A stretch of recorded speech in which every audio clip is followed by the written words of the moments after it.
CTV News, Cans Around the Oval kicks off its fall campaign against hunger. And later, we explore why Fort Collins has earned a driving distinction and delve into construction on Horseshoe College. Then we celebrate the 50th anniversary of the Wild and Scenic Rivers Act. All this and more on CTV News starting now. Good evening, Rams. I'm Christina Lane. And I'm Edgar Cedillo. Here's what's happening in the news near you. The 32nd annual Cans Around the Oval food drive is kicking off this week. Cans Around the Oval is one of CSU's most beloved traditions, which gives students, faculty, and community members the opportunity to partner with Food Bank of Larimer County. Their goal is to combat hunger and collect food and donations during kickoff week. Students can register to participate in a variety of events through the Slice office. The final collection day for cans will be on October 17th, which will be the campaign's largest collection day of the year. In a recent poll conducted by Allstate Insurance, Fort Collins was ranked as the 9th safest city in the United States to drive in. Each year, Allstate ranks the 200 largest U.S. cities based on the number of collisions they deal with annually and how often claims were reported. While Fort Collins is ranked as the best Colorado city to drive in, Fort Collins natives don't completely agree. I mean, it's just a lot more congested, which would be the biggest thing. Like, there's crazy. I mean, probably not compared to like LA, but always surprised by how much of a line there is like at 5 p.m. when everyone's trying to leave work. According to Allstate, the 3 safest cities in America are Boise, Idaho, Kansas City, Kansas, and Brownsville, Texas. The Department of Languages, Literatures, and Cultures is implementing a new certificate program in Spanish. The program aims to help students communicate with Spanish speakers in the agricultural setting. For the program, which stems from the lack of Spanish proficiency in the agricultural field, the 12-credit program is open to all undergraduate students interested in working with animals. Last Thursday, the mobile food pantry came to campus to help CSU students, faculty, and staff who may be struggling with food insecurity. This monthly event, held by Rams Against Hunger, drew a crowd of nearly 800 people, and they ensured no one went home empty-handed.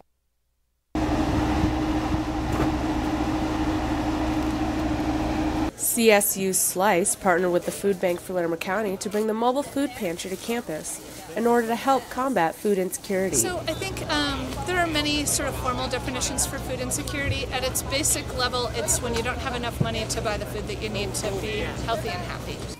Behind helping Rams with food relief, Rams Against Hunger is also trying to educate those on the language used surrounding food insecurity. This is an issue that affects a lot of people on our campus, and so I think when you hear language like, I'm starving, and if it's used in the context of like, oh my gosh, I haven't eaten for a couple of hours and I'm actually just really hungry right now, yeah, that could land in a way that feels insensitive to someone that is actually not having enough money to eat for several meals. This was also the first year where CSU's Zero Waste team collaborated with the food pantry. Some of the produce and stuff that we get on occasion will not be servable, so we want to make sure to keep that out of the landfill and divert it away from the Larimer County landfill as well. With about 10 to 15% of CSU students experiencing food insecurity, it was important to the Food Bank for Larimer County that this opportunity was provided for everyone. A lot of people don't have transportation, or they rely on public transportation, and they can't get to our food share locations, which is why we have mobile pantries at CSU or a couple of churches. We have mobile pantries that are much smaller. Along with the food pantry, there are several other food security initiatives around campus. We want to be able to give students food whenever they need it. We have nutritional counseling in the health center. It's super important to us that students at any point in time, not just once a month, can access free and nutritional food. So spread the word. Yeah. The next mobile food pantry will be held again on campus on October 4th. For more information about Rams Against Hunger, upcoming events, and ways you can help combat food insecurity, you can visit colostate.edu/slice. There's an exciting new opportunity for CSU nature lovers at Warren College of Natural Sciences, introducing an online bachelor program in natural resource tourism. The program will focus on sustainability of recreational activities that are dependent on the environment and will prepare students to work in one of the largest world industries. The online major will complement existing campus programs and will provide learning opportunities in the tourism industry to a wider range of students. The intersection of College and Horsetooth will be closed for at least a few more days. Crews are putting the finishing touches on the project as they prepare to reopen the intersection. The city is now looking to reopen the intersection this Sunday instead of the originally scheduled date of September 10th. The city is looking to add turn lanes on College Avenue and Horsetooth Road, and they are also planning on widening the bridge underneath the Larimer Canal. The intersection will also feature improved accessibility for pedestrians and visual improvements. I think it can definitely help the local businesses. I know there are a lot of like chains down there, which is nice because hopefully they're not getting hurt as much, or they can take a little extra road construction. But I know that I have a lizard, and he has a little store down there that I have to go get stuff from every now and then, and it's definitely affecting them. The city hopes to complete construction by November. For more information on the project, you can visit fcgov.com/Horsetooth&College. Plans for a new CSU Arkansas Valley campus are in full swing, and the project broke ground on September 4th. The Arkansas Valley campus will be home to agricultural research centers, a veterinary diagnostic lab, and will house CSU extension services for southeastern Colorado. Officials from CSU and Otero County said they were looking forward to the partnership and increasing research and furthering CSU's land-grant history. October 2nd will mark the 50th anniversary of the Wild and Scenic Rivers Act. The act has been fundamental in protecting free-flowing rivers and historical and recreational significance. The Cashel-Poudre River has been protected since 1986, and it is one of only 12,000 protected rivers in the United States. There will be a variety of events to celebrate the Poudre River through September, including the Wild and Scenic Film Festival that will be held in the Laurie Student Center on September 28th. Today is the 17th anniversary of the historic attacks against the United States on September 11th, 2001. We will now observe a moment of silence for all those who have lost their lives and who are affected by this tragedy.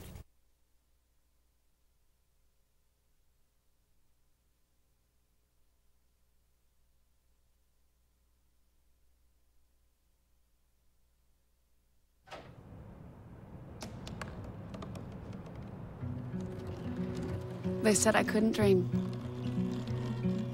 Called me a piece of trash and swore that's all I'd ever be.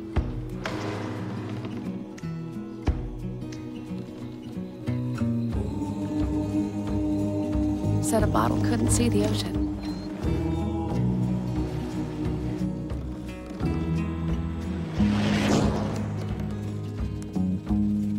Give up. Go back to the dumpster. But I didn't listen. I made my way.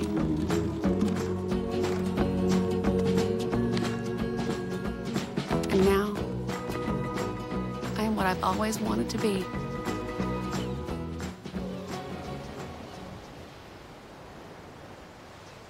You are listening to 90.5 KCSU Fort Collins with DJ Meanbeat, DJ Nightshade, DJ Wildcard. Music to me is one of the best creative outlets that I can think of. An escape from the real world. Music to me is an expression of love. To go from like folk to hip hop to like classic rock, 1960s bossa nova. With music, there's like no boundaries. I work here because I love music, and you do too.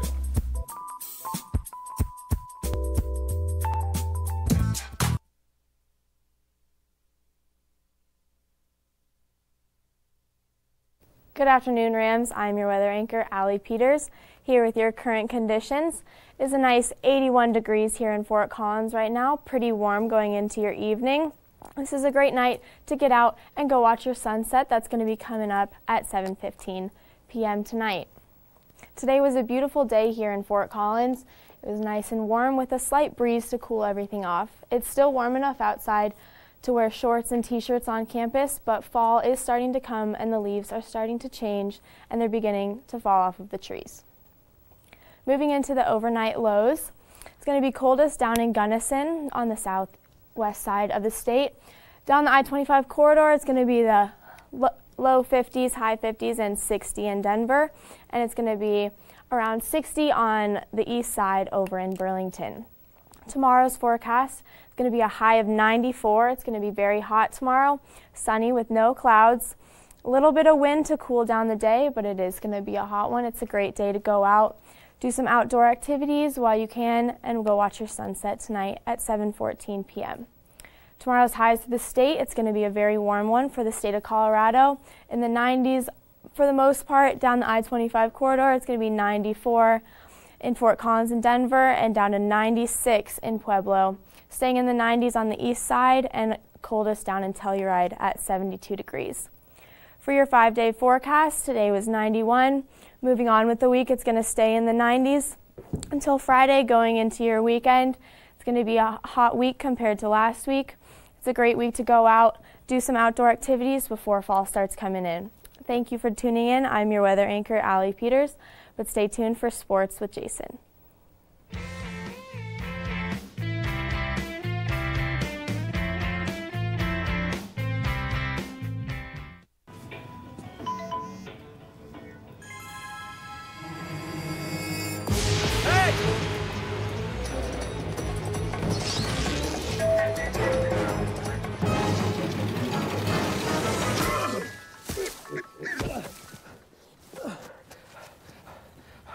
So, same time next week?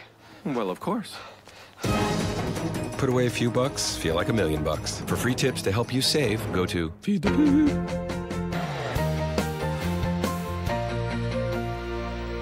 Hey there, Ram fans. I'm your sports anchor, Jason Ortiz, and I'm here to break down all the action in CSU athletics this week. So without any more delay, let's get right into it. This past weekend, CSU took the field against Arkansas. The SEC Conference had never lost in Fort Collins until Saturday. CSU came out victorious 34-27. You know, it brings back memories when you turn on the tape and you see Florida defensively. It's new D coordinator, but when you see that size and speed, it always felt like when you played Florida that the field was almost 200 yards instead of 100 yards long. You're fighting for every yard, when you play. The Rams, now with a little bit of momentum, will head down to Gainesville to square off against the Florida Gators. The Gators are just coming off in a surprising loss to Kentucky, who going into the game were 0-31 against the Gators. This proves that if the Rams are on top of their game and show the grit and determination that they showed against Arkansas, then they will find themselves in a good position to upset another SEC foe. This weekend's game will mark one of the final transactions of the Jim McElwain deal. McElwain was signed by Florida in 2015 and was fired to miss his third season as the head coach last year. CSU will be receiving a guaranteed $2 million towards the program as a payout plan of McElwain's contract. CSU looks to improve to 2-2 on the season and keep the chance of playing in a bowl game alive. So we all enjoy top-tier plays. In sports, highlights from the gridiron to the pitch, all across the different courts. Well, now, every Tuesday, I'm going to start a segment from the top 3 plays of the week. So without further ado, here are your top 3 plays from this week. Here we have a pass to Preston Williams, a big target for KJ Carter-Samuels. He came up clutch. That brought the Rams within 3. And this play, we had Trey Thomas, who forced an errant pass by the Arkansas quarterback, Emmanuel Jones, with the interception. He was definitely a key contributor to the defense this week, and it helped the Rams get this big win. This play here, we have Izzy Matthews sealing the deal with 8 seconds left and bulldozing his way into the end zone and forcing Arkansas to take the loss in Fort Collins for the first time. On this segment, I polled CTV sports anchors Jared Stratton and Jessica Mendoza and asked them to make their picks for the NCAA top 5 games for this upcoming week. So in our first game, we have CSU versus Florida. CSU heads in as the 20-point underdog. However, being that we are CSU Rams, taking the CSU Rams over Florida, Jared Stratton obviously took Florida as he probably looked at the point differential. Next game, we have Boise State and Oklahoma State. Boise State heads into this game not being favored, but however, they are only down 2 points, so this should be a great game. Jared and Jessica both took Oklahoma State. I took Boise State. got to stick with the Mountain West Conference. Next game, big SEC game. LSU heads down to Auburn to take on the Tigers. Tiger-Tiger matchup. And this game probably has really good playoff contention on the line. Both are fighting for a spot in the top 4. LSU looks like to be the favorite in our room, but Auburn definitely needs this one. Clean sweep here across the board. Ohio State. Ohio State looks good, but don't sleep on the Horned Frogs as Urban Meyer is still suspended, so they will be without their head coach. But Ohio State is ranked 4th in the country, and they're there for a reason. Final game, we have a big rematch of the 2006 Rose Bowl, where Reggie Bush and Vince Young took it head-to-head. But Texas is the favorite here, even though USC is ranked. Texas, the game is in Austin, Texas, at Texas Memorial Stadium. So Texas looks to spoil the upset for USC. CSU volleyball has a big 3-match weekend coming up, but the main event is the Colorado Classic is going to be against CU at 8 in the evening at the CU Event Center. The Buffs go into the weekend 5-3, while the Rams head into the week with a record of 6-3, coming off a tough 3-set loss to the University of Michigan. The Rams will have 2 games before they take on the Buffs, but both teams will be ready for this showdown. Last year, the Buffs took the match here in Fort Collins in a 5-set thriller, and the Rams will be looking to get their revenge Saturday night. Well, that's it for me, Rams. Make sure you follow the CTV Twitter page to stay updated on CSU sports throughout the week. But don't go anywhere. Justin has all your entertainment news up next. They told me a bottle couldn't dream. That I would never become a superhero. Okay, so we drowned the fire, stirred it, drowned it again. But I learned how to Just fly. feel if it's cold. Yeah. Cool.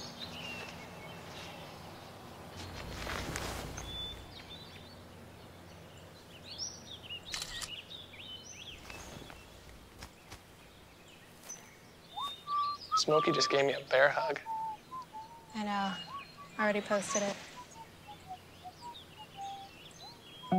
They told me a bottle couldn't dream. That I would never become a superhero.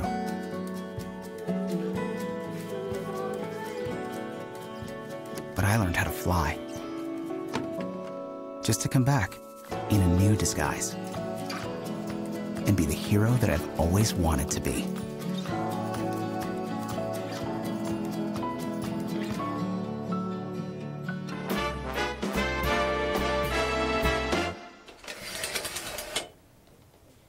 What's up, Rams? I'm your host, Justin Rios, back at it with another entertainment report. Let's get right into the action. The Fall Artisan Merchant Market is a family-friendly, free event near Walnut Creek in Old Town. Local Fort Collins artists, makers, and musicians of all kind come together to make magic for the community. Now, that doesn't mean you shouldn't bring some cash, from elephant ornaments carved out of wood to canvases painted to perfection. I could tell from talking to the various vendors that everything was made with compassion and genuine love for the community. The macarons and coffee sold there were pretty nice street too. The annual Fall Artisan Festival is located in the parking lot between Walnut Creek and Firehouse Bookstore.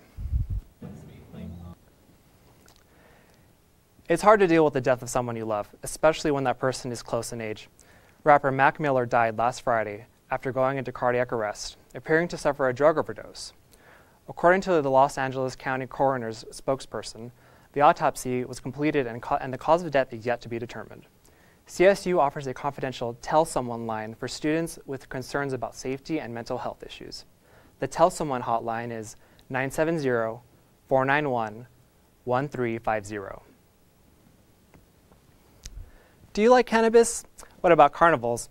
Come with me on a real trip down College and see what's up in Fort Collins.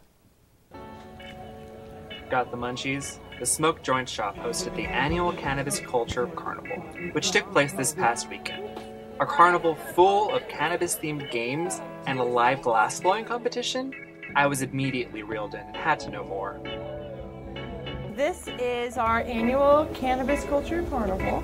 It's also our anniversary, 6 years of being open. We like to bring in as many artists as we possibly can, so we bring painters, we bring musicians, we bring crafters of all kinds, we bring glass blowers, we bring like as many people who want to join, honestly. Cannabis was legalized for use for Coloradans in 2014, a relatively recent and groundbreaking law, and has had a giant influence on the Fort Collins community since. We are a local store, so everything we carry, pipes, all that stuff is made from people in town. There's a real sense of camaraderie and empathy in the community that's unique to Fort Collins, but Lintcock has a reminder for all young people. Support each other, have compassion for each other, show love for each other.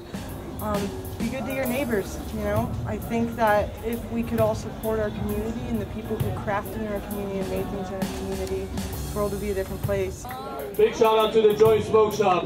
Thank you so much for having us. The Joint Smoke Shop hosts the annual Cannabis Culture Carnival, free of charge for anyone ages 18+. The CSU Theater will be performing a gripping play called The Laramie Project for the 20th anniversary of the passing of Matthew Shepard. The play is a collection of interviews recorded by Moises Kaufman and the Tectonic Theater Project.